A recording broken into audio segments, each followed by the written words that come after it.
Bom, eu sou de uma origem pequeno-burguesa. O meu pai era oficial de marinha, está ali, é um oficial de marinha. E é uma família relativamente conservadora. Portanto, o meu destino foi colégio militar, porque o meu pai já era militar, colégio militar. Estaria destinado à Marinha, mas houve problemas na admissão na Marinha, acabei no Exército. Depois no Exército fiz um curso, havia os cursos eram complicados, foi um curso de 6 anos, para sair oficial era um curso de 6 anos. Depois a minha primeira comissão foi na Índia, em Goa, e isso teve importância na minha evolução porque tive o contacto direto com o colonialismo português e enfim, com uma abertura à informação, porque a União Indiana foi nessa altura, conquistou nessa altura a independência, e a gente lia os jornais ingleses da União Indiana, ouvia a rádio, etc. Portanto, teve muita importância a história de ter estado em Goa 2 anos. Depois voltei, casei-me, e o meu casamento também teve uma certa importância na minha evolução, porque a minha mulher era assistente social, portanto estava aqui em contacto com a miséria destes bairros periféricos de Lisboa. Era também uma pessoa que tomou posição logo contra o sistema social vigente, porque via a miséria e, portanto, encontrámos aí até ideologicamente. Começámos, evidentemente, logo, num ponto de vista, digamos, intelectual, apenas a contestar o fascismo, naturalmente, e tal, e a compará-lo e a ler a imprensa francesa bastante. Na altura lia-se o Nouvel Observateur, parecia uma coisa muito arrojada. Depois apareceu o Libération, ainda não era da altura do Libération, apareceu talvez o Canard Enchaîné, líamos o Positif, em vez do Cahiers de Cinéma, líamos o Positif, líamos a Simone e o Sartre. Pronto, era assim, era um meio, uma intelectual crítico, vivíamos de meio intelectual crítico. Nesse meio intelectual crítico tinha bastantes colegas da minha geração militar, com quem a gente se dava e tal, e éramos todos mais ou menos críticos intelectuais, críticos sem consequência. Foi as eleições do General Delgado em 58 que nos levaram para a ação diretamente, porque tivemos a demonstração de que afinal havia apoio popular antifascista, que havia, até aí a ideia era de que o país estava mais ou menos submetido e que era gente que não tinha capacidade de reação. Mas as eleições do Delgado demonstraram-nos que afinal havia capacidade de reação e tal. E logo nas eleições do Delgado conspirámos intensamente. Eu próprio fui uma figura-chave do movimento de capitães da altura. Movimentei, tivemos para sair várias vezes. Estava ligado ao General Delgado, claro, estava ligado ao General Lopes da Silva, talvez a generais demais, ou com certeza ligado a generais demais, porque acabou por aparecer o Presidente da República, o Craveiro Lopes, e ele é quem cravou tudo, porque ele comprometeu-se a tomar posição e, à última da hora, acobardou-se e conseguiu neutralizar todo o movimento militar que estava para eclodir na altura. Portanto, eu fui logo sancionado, fui logo desterrado para os Açores, outros vários desterrados, fui logo desterrado para os Açores. Depois continuei a conspirar, naturalmente, depois entrei em todas as movimentações decorrentes da história da movimentação do Delgado, e pronto, em 61 convidam-me para deputado. Havia dificuldades em organizar as listas de deputados em Lisboa e eu, dentro de uma coerência da minha atitude militante, aceitei, fui para deputado, fizemos algumas sessões memoráveis, de que hoje não há memória, não sei porquê, mas é engraçado ver que há memórias de um certo número de coisas que interessam a esta canalha que está no poder, e não há memória de outras coisas, porque naquela altura também houve muitas movimentações de rua, muitas cargas policiais, muita gente presa, muitos estudantes presos, às dezenas, às centenas, mas disso parece que desapareceu a memória disso. Desapareceu a memória disso. Depois, nessa altura, o Delgado, que estava exilado já, estava impaciente para fazer uma revolta em Portugal, e enviou para cá um delegado, foi o Manuel Serra, e com data marcada para fazer uma revolta, porque ele tinha prometido aos portugueses revoltar-se até o fim do ano e tal. E, portanto, lá fomos para Beja, eu aqui organizei controlava o quartel, tinha lá camaradas antifascistas e, portanto, controlava o quartel, e, portanto, não era preciso, fomos para o quartel, pronto. A história é conhecida, levei logo um tiro, logo 2 tiros, logo no princípio, quando ia prender o comandante, que estava lá preso, que eu conhecia do antecedente e conhecia-o como um tipo relativamente pouco corajoso, e, portanto, dei-me a facilidade de o ir prender um bocado descontraído, que a verdade é que ele já estava armado, não me perguntou nada, nem me deixou de perguntar nada, atirou-me logo 2 tiros, 2 passos, um atravessou-me aqui junto ao coração, outro atravessou-me cá embaixo, enfim. Pronto, fui preso, fiquei preso, não fui apenas preso, de uma maneira, pela primeira vez na história das revoltas portuguesas, fui entregue os militares que participaram na Revolução, na revolta de Beja, foram entregues à PIDE. Nunca os militares tinham sido entregues à PIDE, à Polícia Política. Os militares eram sempre entregues à Justiça Militar, aos tribunais militares, porque o Exército tinha prisões, tribunais, enfim, tinha um foro militar, como se dizia. Mas não, dessa vez o Salazar, no auge da raiva, entregou-nos à PIDE. Ficámos logo expulsos do Exército e entregues à PIDE. Bom, estava a morrer na altura, estava muito mal, tive 3 meses entre a vida e a morte, estive a rolar muito mal, portanto, não cheguei a ser torturado porque tive 3 meses entre a vida e a morte, faz a operação, não faz a operação, muda isto e tal, não sei o quê, pronto. Mas houve camaradas meus que foram torturados pela PIDE, foram entregues à PIDE e torturados. Tive 6 anos preso, depois o julgamento só se deu um ano e meio depois, como era hábito aqui em Portugal. E no meio do julgamento havia um procurador da República, que era o advogado, como é que eles chamam? O juiz Lopes de Mel. O juiz Lopes de Mel pediu a pena de morte para mim, O juiz Lopes de Mel, depois do 25 de Abril, foi juiz conselheiro do Supremo Tribunal de Justiça. Quer dizer, não apenas nenhum dos juízes dos tribunais fascistas foi sancionado, como depois do 25 de novembro foram todos promovidos ao mais alto escalão da magistratura portuguesa. Todos. Já estou preso, portanto, frequentei as melhores cadeias portuguesas, em vez de frequentar as melhores escolas da Suíça, frequentei as melhores cadeias portuguesas. Uma certa diferença de estatuto. Frequentei as melhores cadeias portuguesas, Caxias, Peniche, o Aljube. Bom, na minha vivência prisional também tive uma coisa característica, tive 3 anos isolado, coisa que suponho que só o Cunhal, só o Álvaro Cunhal é que tinha estado um período tão grande de isolamento. Tive cerca de 3 anos isolado.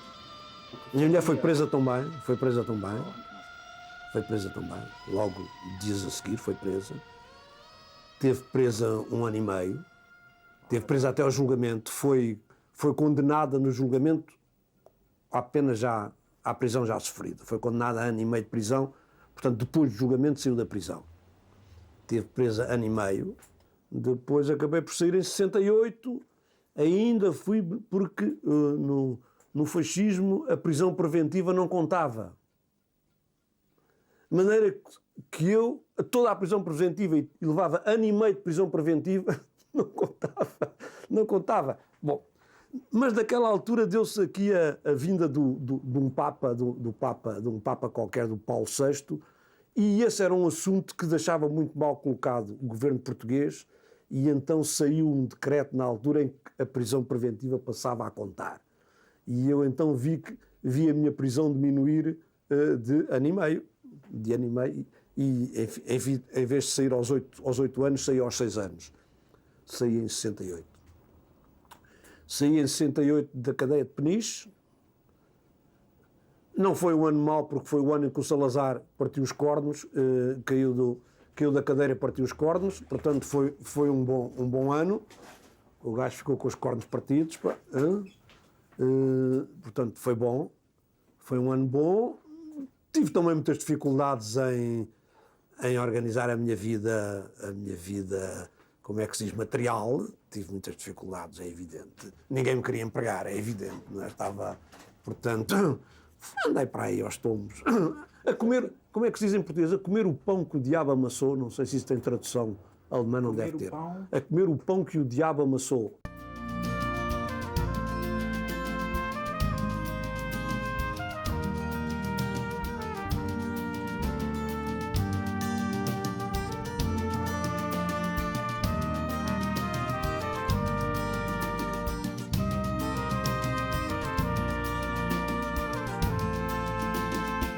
Eu não fui incluído na preparação do 25 de Abril. E, aliás, daquela gente do 25 de Abril, só conhecia bem o Vasco Gonçalves, com quem tinha conspirado anteriormente, o Melo Antunes, com quem conhecia também bem, bastante bem.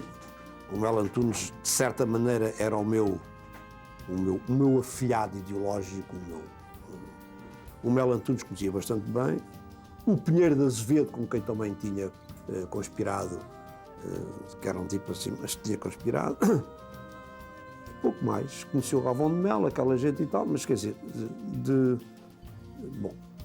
Conhecia também outros oficiais que tiveram, com quem tinha contactos de vez em quando, e que me contavam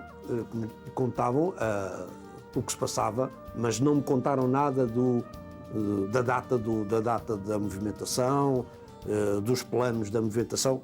Zero. Não estive a par disso, só fui avisado no própria madrugada, e fui avisado por um civil, que foi o Francisco Sousa Tavares, Depois, nesse dia, vim logo para a rua, naturalmente, eu e a minha mulher, porque a minha mulher, na altura, fazia parte da Comissão de Apoio aos Presos Políticos, uma comissão com ligações internacionais à Amnistia Internacional e a ligações na Suíça e em França, e que fazia aqui um grande trabalho e que deixava aqui o governo fascista muito atrapalhado. Essa Comissão Nacional de Socorro aos Presos Políticos tomou logo atitude no dia 25 de Abril para exigir a saída dos presos. Era este Pereira de Moura que morreu ontem, o Teotónio Pereira, uma série de gente que era respeitada. O padre Felicidade dava muitos. Tomámos logo posição, tivemos logo uma primeira vitória, porque o Spínola não queria libertar os presos políticos todos, queria só libertar alguns escolhidos, de maneira que forçámos logo a libertação de todos os presos políticos na noite de 26 para 27, aquilo que eu considero a cerimónia mais bonita e mais emocionante de todo o processo revolucionário. É uma cerimónia verdadeiramente uma coisa espetacular, a saída dos presos de Caxias, que chegava para arrasar emocionalmente qualquer um.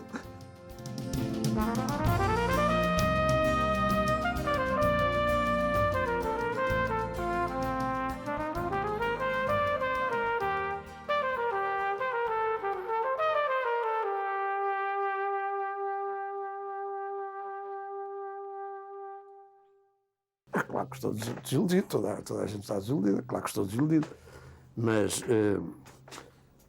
gostava de fazer aqui uma certa reserva. Estou desiludido na medida em que eu sou sinceramente, ou sempre fui sinceramente, um homem de esquerda. Portanto, o 25 de Abril foi feito não apenas para nos libertar do fascismo, mas para dar uma evolução de esquerda. Ainda leio que o Sr. Presidente da República agora, ainda lá em cima, se lembrou, no Congresso de Aveiro, por exemplo, se falou no socialismo como de símbolo. Bom, portanto, estou desiludido, mas o que eu queria sublinhar, já no outro dia sublinhar, é que a Revolução Portuguesa teve 18 meses. 18 meses. Foram 18 meses. A Comuna de Paris teve 90 dias. 90 dias. Bom, e sobre a Comuna de Paris ainda ouvimos muita coisa e há uma mitologia muito grande sobre a Comuna de Paris e demorou 90 dias, não é? A Revolução Portuguesa demorou 18 meses. Demorou um pouco mais num contexto bastante mais hostil. Isto é, a Revolução Portuguesa tem alguns méritos, não é só aquela apreciação que costumam fazer os reacionários e a direita e não sei quê, de que a Revolução Portuguesa foi um fracasso, ou não sei quê, ou que foi apenas um fracasso. A Revolução Portuguesa teve uma existência de 18 meses, lutou durante 18 meses. Não foi uma comuna de Lisboa, ou uma comuna de Paris, foi alguma coisinha mais do que isso. Num contexto internacional muito difícil, muito hostil, como se sabe. E tivemos as nossas vitórias, não tivemos só derrotas. O 11 de março, por exemplo, é uma grande vitória que a 5ª Divisão e eu próprio reivindico como grande vitória. Reivindico também como grande vitória o termos levado a vitória da Contra-Revolução até depois da descolonização, da independência de Angola. Isso também é uma vitória minha também, uma vitória dos progressistas dentro do MFA. Portanto, não houve só derrotas. Quero dizer é que o ponto de vista da direita é que a Revolução foi um fracasso. Os excessos da Revolução, não houve excessos. Os excessos que se verificaram no período revolucionário foram os da direita e da extrema-direita. Esses é que assassinaram, esses é que deitaram bombas, esses é que não sei o quê. Esses é que cometeram excessos, a esquerda não cometeu excessos. Se cometeu excessos, foram excessos populares e contra isso não há nada a fazer. Então, isso é a própria lei natural das revoluções. Era esta reserva que eu queria fazer, sublinhar que não tenho uma visão derrotista da Revolução. Estou, de facto, decepcionado, evidentemente, gostaria que tivesse estado, mas não tenho uma visão derrotista. Não considero a Revolução Portuguesa uma derrota. Considero a Revolução Portuguesa um dos períodos mais exaltantes da história de Portugal. De certeza, neste século, no século XX, só há 2 momentos da história de Portugal que merecem algum orgulho, que é a República e o 25 de Abril. De resto, a história de Portugal não tem mais nada de que os portugueses possam orgulhar no século XX. Tem 2 momentos, que é a República e o 25 de Abril. É que os reacionários apresentam-nos sempre o 25 de Abril do papel negativo. E eu, tomem lá. Foda-os gajos, pois os gajos não têm um ódio de morte. Filhos da puta. Quer dizer, eu ainda hoje me rio quando vejo um desses gajos fugir para o Brasil. Lá, fugiste todo cagado pelas calças abaixo, não? Ainda hoje tens as calças cagadas quando fugiste para o Brasil. Ai, ficam fodidos. Cagados de merda, pá, fugiram aí como os capados de merda, fugiram todos. E eu dá-me gozo, continuo a gozar os gajos. Porquê é que não ia gozar os gajos? Em vez dos gajos dizer que a gente fez erro, vocês foram os capados de merda, pá. Ficam fodidos, ficam com um ódio de morte. Não vem com um hotel. Não há nada que fazer bom no peito. Arrependidos. Eu não sou arrependido da Revolução. Não sou um arrependido da Revolução. Eu devo ser, talvez, o único militar de todo o mundo que fui expulso, fui expulso das Forças Armadas pelo regime fascista e fui depois expulso das Forças Armadas pelo regime democrático. Fui duplamente expulso das Forças Armadas. Pelo regime fascista e pelo regime democrático. Foi expulso depois do 25 de novembro. 25 de novembro. Fui expulso do 25 de novembro também. Fui expulso 2 vezes. Fui expulso pelo regime fascista e fui expulso pelo regime democrático. Logo, 2 dias depois do 25 de novembro, estava expulso. Exatamente como o Salazar me tinha feito. O Salazar tinha-me expulso da tropa 2 dias depois do golpe de Beja e o regime democrático, 2 dias depois do 25 de novembro, expulsava-me das Forças Armadas. E fugiu para onde? Fui para Angola, estive em Angola por 4 anos. Eu fui o último exilado do 25 de novembro que regressei no fim de 79. Fui o último exilado. Tive exilado 4 anos. Isto é, além de ter 6 anos preso, tive 4 anos exilado. 4 anos exilado na democracia. E acho que tenho um bilhete de visita bonito. Expulso das Forças Armadas pelo regime fascista. Novamente expulso das Forças Armadas pelo regime democrático. Faz um bilhete de visita bonito.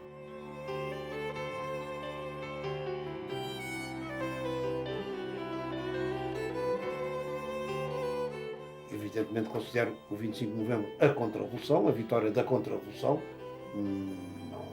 Não vou para aquelas apreciações moderadas de que foi um desvio, foi isto. Não, é a vitória da contra-revolução. Com as consequências todas, até aos dias de hoje, de se ter instaurado aqui em Portugal uma democracia filofascista. Eu gosto muito deste meu conceito de democracia filofascista, porque acho que é um conceito, primeiro, original, é meu, depois acho que se adapta não só ao Portugal com certeza com muita nitidez, mas que se adapta ao mundo ocidental em geral. O mundo ocidental vive numa democracia filofascista. Não consegue dizer, basta olhar para os Estados Unidos, basta olhar as forças fascistas, as forças de violência que germinam em todas as chamadas democracias ocidentais, particularmente nos Estados Unidos, para a gente saber que o que está à vista não é uma evolução popular ou uma evolução de esquerda, mas é uma evolução de tipo fascista, de tipo fascistoide. Isto é, o mundo ocidental vive, sem o saber muitas vezes, mas aqui em Portugal pode-se diagnosticar, e vive uma democracia filofascista, onde todos os elementos de amizade, de apreço pelo fascismo atuam. Aqui em Portugal é evidente. Aqui em Portugal basta um gajo dizer eu sou filho do fascista, não sei o que. Em primeiro lugar do concurso. Agora, depois de todas as derrotas das orientações progressistas, o que a história nos ensina é que vem uma onda da extrema-direita. Isto é, o que está mais à vista é um novo fascismo mundial. Não está à vista uma guinada para a esquerda, está à vista não, está à nossa vista uma evolução para o fascismo. Chamem-no o que quiserem, o que vai ser, mas é evidente que quem está a triunfar são as forças de direita e extrema-direita.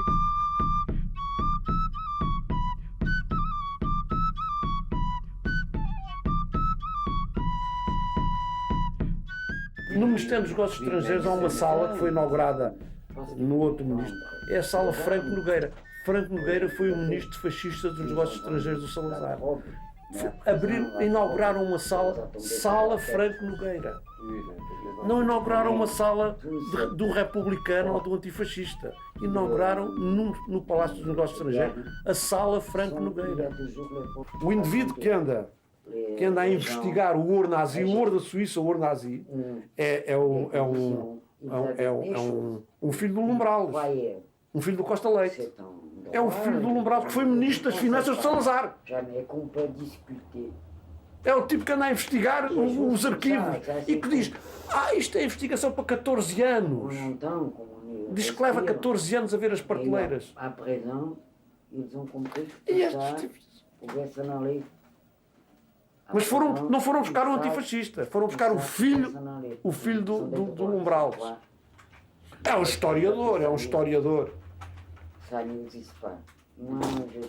E quando falham esses, quando falham os filhos fascistas, há os esquerdistas que andaram a fazer o serviço, todo o serviço. E então esses encarregam-se da parte intelectual. Estão ali na televisão, quase todos eles foram da extrema-esquerda.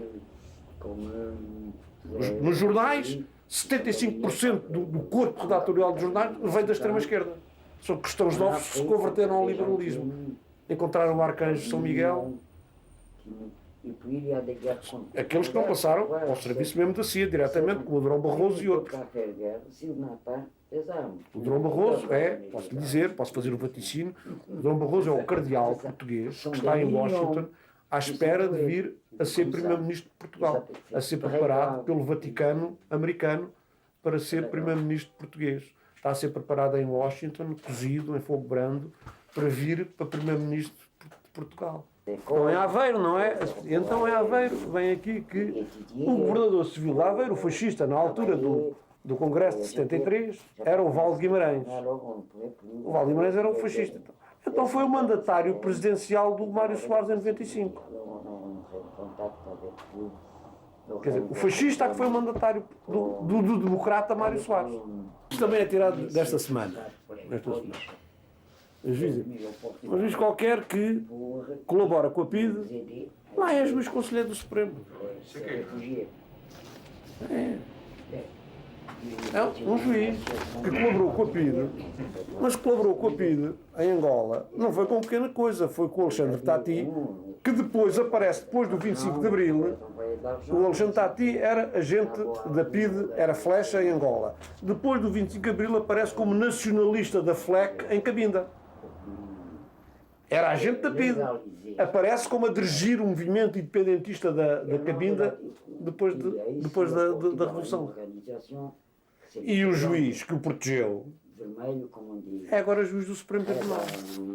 Sabe uma coisa? Ici, ao Portugal, on